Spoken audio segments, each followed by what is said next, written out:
While Ajo is part of Pima County, residents of this former mining town live closer to the beaches of Mexico than to Tucson or Phoenix.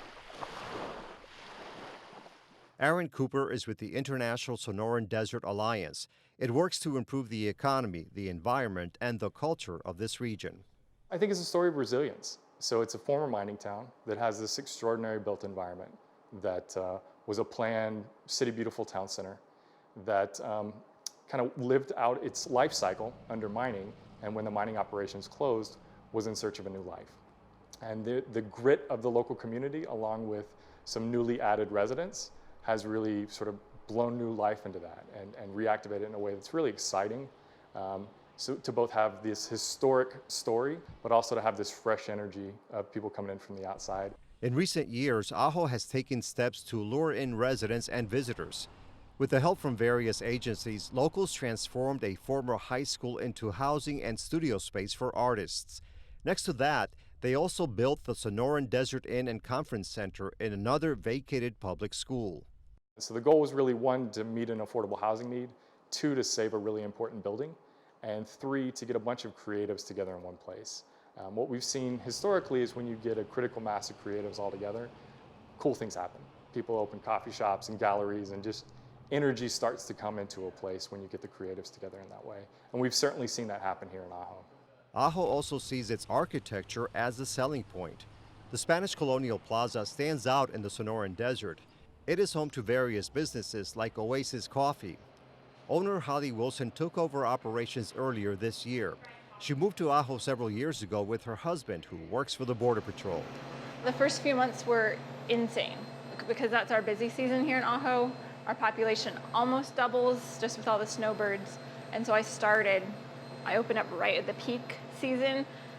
And so, yeah, I had to learn everything really, really fast. So that went really well. And then probably April, things slowed down, and I knew that would happen because I'd been here. I'd seen the ebb and flow of town. So it's been slow but steady and good. And it's been good to see the locals coming. And that's really, they probably make up about 50% of my business are just the local people who come every day. Locals include Bo Johnson. His family has lived in Ajo for decades. He grew up here, worked in bigger cities, and landed back home. Now he runs the Ajo Chamber of Commerce, and he's passionate about getting the word out to visitors. Only in Ajo can you come and see the Milky Way with your naked eye standing in your front yard. Only in Ajo is there 12 million acres of BLM land to go and play on and have picnics with your family. Only in Ajo do you have the Organ Pipe National Monument and Kit Peak Observatory in your backyard.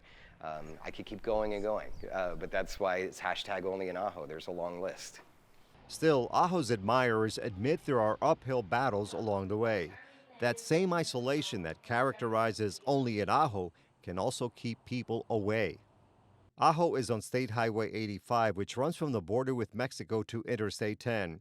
Drivers from Tucson on their way to Puerto Peñasco or Rocky Point miss Ajo by just a few miles when the road forks at the unincorporated community of Y.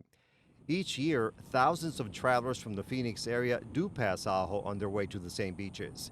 So Ajo's leaders are trying to get them to stop and stay a while. I think we're working on curb appeal. We're working with our businesses on saying, how do you put your best foot forward? How do you put your message out there more effectively so that somebody passing through can better understand the resources that are here and why they might be interested in stopping for longer than just to get Mexican insurance. To have lunch, maybe spend an afternoon, maybe spend a weekend. And so have done a number of intercept surveys to better understand the needs and desires of pass-through traffic, and really have been trying to put that in front of our business community. So we're the only satellite community in Pima County. So we are separated by the Tohono O'odham Indian Reservation. So we are kind of cut off and we are stuck out here by ourselves. So people from Tucson think that we're a road in Tucson. They don't really know that we're a town at the end of the road here. A town at the end of the road that is working on ways to build its future. If I may ask, how old are you? I am 31. How would you try to make this more amenable or more enticing to people in your generation, people in their 20s or 30s, or maybe there is no way of doing it? I think it's a certain type of person that would enjoy being here, or you become that type of person once you've been here. It's a very quiet, relaxing pace. because of course, there's no nightlife here unless you like stargazing or campfires, which my husband and I do. So it's it's not your cliche young person's town, but if you like outdoors, if you like to get away, that's really nice. Is it unattainable though because of the size of this community? Absolutely, I think it is. I think we have to get creative on what that looks like. And I think it's a long process, that we're in this for the long haul as an organization for sure. That it's not something that happens overnight, and it's a very long, hard fought battle, but I think it's absolutely attainable.